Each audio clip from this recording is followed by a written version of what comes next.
Rommel began the offensive with the 15th Panzer and 90th Light Infantry Divisions towards El Adem, and on June 12, he forced the 201st Guards Brigade to retreat from the box at Knightsbridge to the perimeter of Tobruk. The 29th Indian Infantry Brigade repelled an attack on the box at El Adem on June 12, but the 2nd and 4th Armored Brigades on the left flank were pushed back 4 miles by the 15th Armored Division and were forced to leave their damaged tanks on the battlefield. On June 13, the 21st Armored Division, moving from the west, engaged with the 22nd Armored Brigade. Once again, the Afrika Korps demonstrated its excellent tactic, which consisted of combining the use of tanks and anti-tank guns as attacking weapons. Rommel extensively and quickly utilized information gathered by intelligence from Allied radio transmissions, directing his tanks to those enemy troop groups that called for help. By the end of the day, British tank formations had been reduced from 300 tanks to approximately 70, and the Afrika Korps held the main line of positions, becoming a serious threat not just to Tobruk but also cutting off the forces of the 13 Corps from the Gazala line. By the end of the day on June 13, the box of Knightsbridge was almost surrounded, and the Guard Brigade had to abandon its defense later that same night.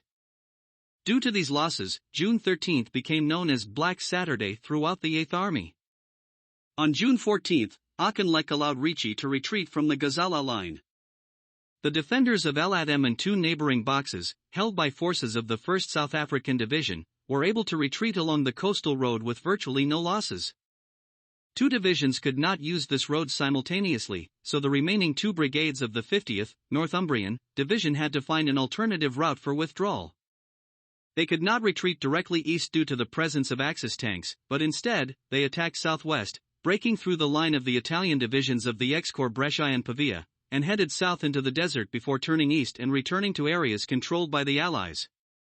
It was clear to Auchinleck that London would not consider the possibility of withdrawing troops to strong defensive positions near the Egypt-Libya border. Auchinleck's orders to Ricci from June 14 concerned the establishment of a line running southeast from Akroma, west of Tobruk, through El Adem to Bir el Gubi.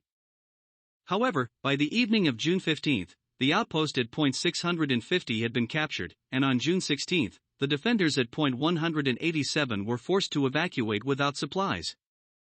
Throughout the day, the defensive boxes in El Adem and Sidi Rezeg were also under heavy attack from the Afrika Korps.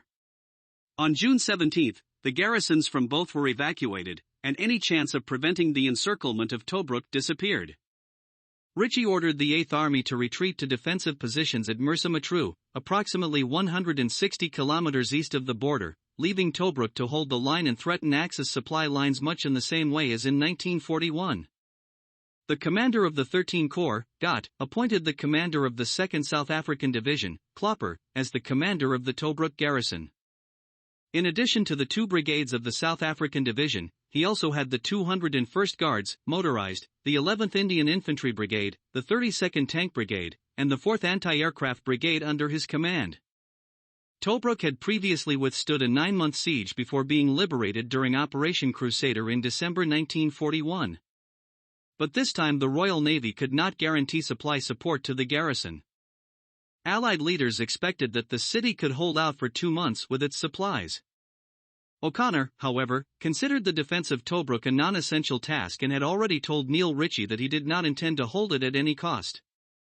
Moreover, it was widely known that in February 1942, the High Command of the Army, Navy, and Air Force in Cairo decided that Tobruk should not be besieged again.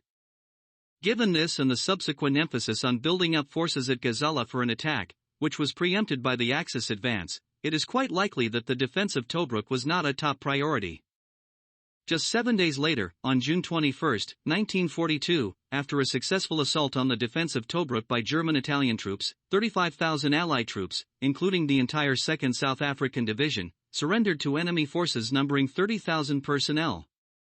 The capture of Tobruk by Axis forces resembled the surrender of 80,000 Commonwealth troops to 3 Japanese divisions, which had occurred as a result of the fall of Singapore a few months earlier.